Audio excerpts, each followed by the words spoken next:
Abra sua Bíblia em Mateus capítulo 11 para uma reflexão. Eu vou ler a partir do verso 16. No verso 16 está escrito assim: Mas a que compararei esta geração? É semelhante a meninos que, sentados nas praças, gritam aos companheiros: Nós tocamos flauta, mas vocês não dançaram. Entoamos lamentações, mas vocês não prantearam. Deus e Pai soberano, louvado e bendito seja teu nome, Jesus. Queridos irmãos, abrir a Bíblia para o bom leitor é como abrir o jornal do dia de amanhã. O jornal que ainda não foi escrito, ele está atrasado em relação ao que está escrito na Bíblia, na palavra de Deus. Porque olha só o que Jesus está trazendo aqui. Olha o que está sendo dito da sociedade de 2000 anos atrás. Olha o que está sendo dito aqui. Olha o que está sendo dito. A que compararei esta geração? A quem compararei esta geração? Quer dizer, já não tinha, há 2000 anos atrás, o erro que estava sendo cometido aqui já não tinha como comparar a lugar nenhum. Agora você imagina hoje, 2000 anos depois. Aqui é semelhante a meninos que, sentados nas praças, gritam aos companheiros: Nós tocamos flauta, mas vocês não dançaram. Entoamos lamentações, mas vocês não prantearam. Gente, o que é isso? Tipo assim, fizemos de tudo o que deveria ser feito. Nos desdobramos nisto. Fomos de um extremo ao outro extremo. Aí ele vai explicar melhor. Pois veio João, que não comia nem bebia. E as pessoas dizem: ele tem demônio. Veio o Filho do Homem, comendo e bebendo. E as pessoas dizem: eis aí um glutão e bebedor de vinho, amigo de publicanos e pecadores. Gente, que isso? João era santo demais. E esse agora moderninho aí, ele come com as prostitutas, ele come com os publicanos, ele anda com todo mundo, ele se veste como todo mundo. Esse é muito moderninho. Ou seja, vem um santarrão que fazia jejum no deserto, que buscava a Deus, que era um homem consagrado nos moldes lá que eles entendiam, que zelava pela santidade, que não andava misturado com as pessoas duvidosas. Tem demônio. Esse cara é endemoniado. Esse cara... Como assim? Agora vem Jesus, simpático, andando com todo mundo, falando com a mulher no poço, falando com os samaritanos, curando as pessoas, popular. João Batista não era popular. Ele era bem impopular, ele falava mal lá do rei. Não acreditaram nele. Mas quando Cristo vem, e é exatamente o avesso, anda com as pessoas, com pessoas que a sociedade já tinha esquecido delas, com pessoas hipócritas, popular entre todos, cura, faz milagres, multiplica pães. Vem Jesus, mas também não dão crédito. Me faz lembrar um comentário que alguém fez numa postagem minha no Instagram, falando mal dos antigos, falando mal dos ensinamentos dos antigos. E eu respondi mais ou menos assim, com essas palavras: o problema desta geração, quase que eu repeti o versículo, mas eu repeti de outro jeito. O problema desta geração é rejeitar o conhecimento dos antigos e ignorar o conhecimento mais atualizado. Como alguém pode fazer uma coisa dessa? Se você rejeita o passado e o presente que está atualizado, você ignora, meu Deus do céu, você vai se orientar por aonde? Se você rejeita o conhecimento dos antigos e ignora o conhecimento de hoje. Quanto ao passado, você é um rebelde. E quanto ao presente, você é um ignorante. Menina, você precisa ver quantas curtidas teve essa resposta. E é isso que está acontecendo hoje, e é isso que estava acontecendo na época de Jesus. Foi apresentada a palavra, foi dito o que fazer, foi dito como seguir. João estava lá, endireitai os caminhos do Senhor. Era o trabalho dele.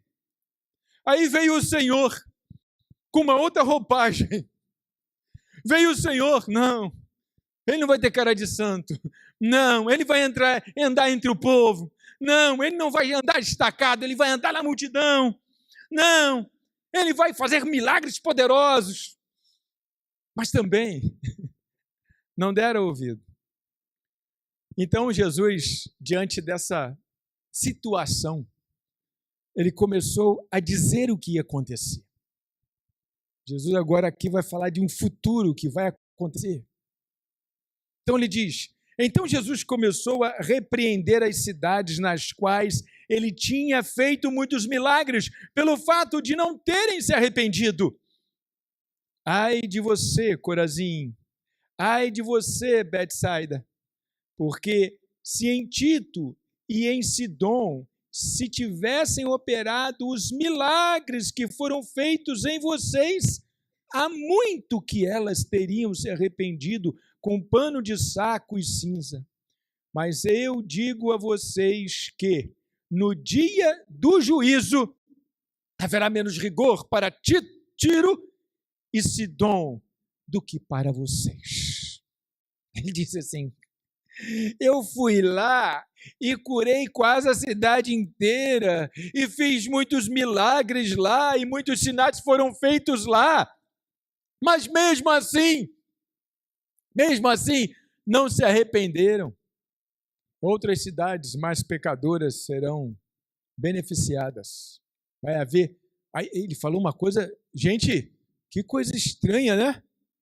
Haverá menos rigor no juízo para os outros do que para vocês. Vocês tiveram muitas oportunidades, viram o mestre fazendo muitos milagres. No juízo, haverá mais rigor para vocês. Uau! Que isso? Pior é o próximo exemplo. E você, Cafarnaum, pensa que será elevada até o céu? Será jogada no inferno. Porque se em Sodoma se tivesse operado os milagres que foram feitos em você, ela teria permanecido até o dia de hoje. Gente, que isso? Se em Sodoma, se Jesus não tivesse ido a Cafarnaum, tivesse ido a Sodoma e tivesse feito os milagres lá, gente, mas eu digo a vocês que no dia do juízo haverá menos rigor para a terra de Sodoma do que para você, Cafarnaum. Porque em Cafarnaum foram feitos muitos milagres, ninguém lá é inocente. Houve um esmero muito grande por Cafarnaum. Houve muita pregação, muito milagre, muito sinal em Cafarnaum. No juízo haverá menos rigor para Sodoma. Gente, menos rigor para Sodoma é dose. Porque quando você lê a palavra do Senhor, a abominação de Sodoma subiu ao céu. Até hoje, a gente não consegue engolir o que aconteceu em Sodoma, de tanta abominação ao Senhor. Pois é, aquela gente lá de Sodoma vai ter mais misericórdia do que Cafarnaum. É o que Jesus está dizendo aqui. Porque lá em Cafarnaum, Deus fez muitas bênçãos. Deus fez muitos milagres lá em Cafarnaum. Não era para eles virarem as costas. Então, sodomitas, haverá mais complacência com esse grupo. os sodomitas. Foram destruídos, porque foi considerado uma cidade abominável. Parece que a gente está vendo exatamente os tempos de hoje. As abominações que a terra, principalmente nos grandes centros urbanos, onde o pecado se concentra com muita força. Verso 25. Por aquele tempo, Jesus exclamou: graças te dou, ó Pai, Senhor do céu e da terra, porque escondeste estas coisas dos sábios e instruídos e as revelaste aos pequeninos. Sim, ó Pai, porque assim foi do teu agrado. Tudo me foi entregue por meu Pai. Ninguém conhece o Filho, a não ser o Pai. E ninguém conhece o Pai, a não ser o Filho. E aquele a quem o Filho quiser revelar. E aí ele dá mais um passo no discurso. Que bom pelos sábios, pelos instruídos. E a quem o Senhor se revelou. Porque para conhecer a Deus é por meio de revelação. E aí a gente pega e fala assim, então se eu não conheço é porque Deus não se revelou a mim, então eu estou descansado no meu coração. Não, não é assim. Não é assim. O fato de que Ele se revela a você não é um fato automático de que você vem para Deus. Porque logo em seguida Ele diz, venham a mim todos vocês que estão cansados e sobrecarregados e eu os aliviarei. Tomem sobre vocês o meu jugo e aprendam de mim. Porque eu sou manso e humilde de coração e vocês acharão descanso para a sua alma. Porque o meu jugo é suave e o meu fardo é leve. Ao mesmo tempo que é uma escolha de Deus, que é um convite de Deus, ao mesmo tempo também, você tem que vir. Escolheu você. Que maravilhoso, irmão, você está escolhido. Ah, que bênção maravilhosa. Era o caso desses Cafarnaum, era o caso desse pessoal aqui de Betsaida. Jesus escolheu, vou lá em Cafarnaum e vou fazer um monte de milagre lá. E vou abençoar aquelas pessoas todas. E vai ficar todo mundo comigo. E daqui a pouco eu vou ter muito discípulo andando atrás de mim aqui, porque vou fazer e acontecer em Cafarnaum. Vou fazer isso em Betsaida. Vou fazer... Que nada. Chegou lá, fez. Depois ele chega à seguinte conclusão. Cadê aquela gente toda que foi abençoada? Cadê aquela gente toda que foi chamada? Por isso ele diz, venham a mim todos vocês. Ao mesmo tempo que somos revelados, que recebemos uma revelação, ao mesmo tempo também que temos a chamada do vinde. E o vinde depende que eu dê o passo. O passo de Deus ele já deu, foi revelar. E o passo do ser humano é vir. Tomem sobre vocês o meu jugo e aprendam de mim. Gente, interessante essa coisa do jugo. O jugo é uma metáfora muito interessante, sabe por quê? O jugo é aquele colar que o animal de tração, que é colocado no pescoço do animal de tração, aquilo é o jugo. Então, tomem sobre vocês o meu jugo. O jugo, quando você tem um animal de tração, é um só. Mas quando você tem dois animais de tração, o outro animal do lado ali está sob iguais condições. Está puxando o mesmo peso. Está ficando mais leve porque está puxando o mesmo peso. Tomem sobre vocês o meu jugo. Opa, quando eu tomo o jugo do Senhor, aí o meu fardo diminui pelo menos a metade, porque agora são dois puxando. Eu estou puxando, Jesus está puxando também. Se tornem parelha comigo. Andar junto. Os dois animais de tração, quando puxam a carruagem, a carroça, a biga, enfim, quando estão puxando, eles estão fazendo a mesma força. Eles estão puxando em conjunto. A palavra jugo fala em andar junto, ao lado. tomem sobre vocês o meu jugo. Quer dizer, façam o que eu estou fazendo. Tomem o meu jugo e aprendam de mim, porque sou manso e humilde de coração, e vocês acharão descanso para a sua alma. Porque o meu jugo é suave e o meu fardo é leve.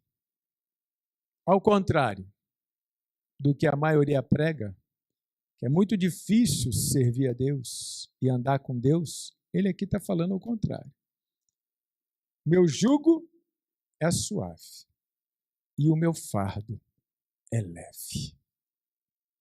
E eu já escutei crentes dizendo, é muito difícil ser crente, muito difícil obedecer todas as regras ali e tal, andar dentro dos preceitos da igreja, é muito difícil. Não. Jesus está dizendo que é mais fácil, porque você tem alguém do seu lado. O jugo fica mais leve quando são dois puxando a parelha. Ele se torna pesado, o jugo, quando você está fazendo sozinho. Mas quando você está fazendo acompanhado, ele é leve. E quando é o Senhor quem te acompanha, então ele se torna mais leve ainda. Ou seja, as pessoas não estão sendo chamadas para algo difícil de fazer. É difícil só quando Jesus não está na história. Agora, quando Jesus está na história, você está sendo chamado para algo fácil de fazer. Algo tranquilo de fazer. Porque o jugo dele é suave e o fardo é leve. O peso dele é leve. Vou falar um negócio meio estranho aqui, mas você vai entender, é simbólico. Vem puxar essa carroça junto. Vem puxar essa carroça junto. Vai ficar mais leve ainda. Se tem mais um para puxar, ficou mais leve ainda. Vem puxar essa carroça junto. Porque aqui não tem nada difícil para fazer. O passo eu preciso dar. O passo é eu que dou. Ele revelou, sim. Ele chamou, sim. Só entende Cristo por revelação. Mas tem que obedecer ao vinde a mim todos que estão cansados e sobrecarregados. Pastor, eu cansei já. Minha vida está de cabeça para baixo, minha vida está assim, está assado. Meu irmão, tu está no lugar certo. Que é o lugar do cansado. Está cansado? É aqui. Troca o fardo com o Senhor. O fardo dele é leve. Vai dar para levar. Não é difícil. Não dificulta. Tira isso da sua cabeça. Meter isso na sua cabeça, né? Tira isso da tua cabeça. Ser crente é muito bom, é muito melhor do que não ser. Servir a Deus na igreja é muito bom, muito melhor do que não servir. Porque o que a gente tem aqui é o melhor dessa terra, irmãos. Amém, queridos? Glória a Deus. Vamos orar ao Senhor. Deus e Pai amado, soberano,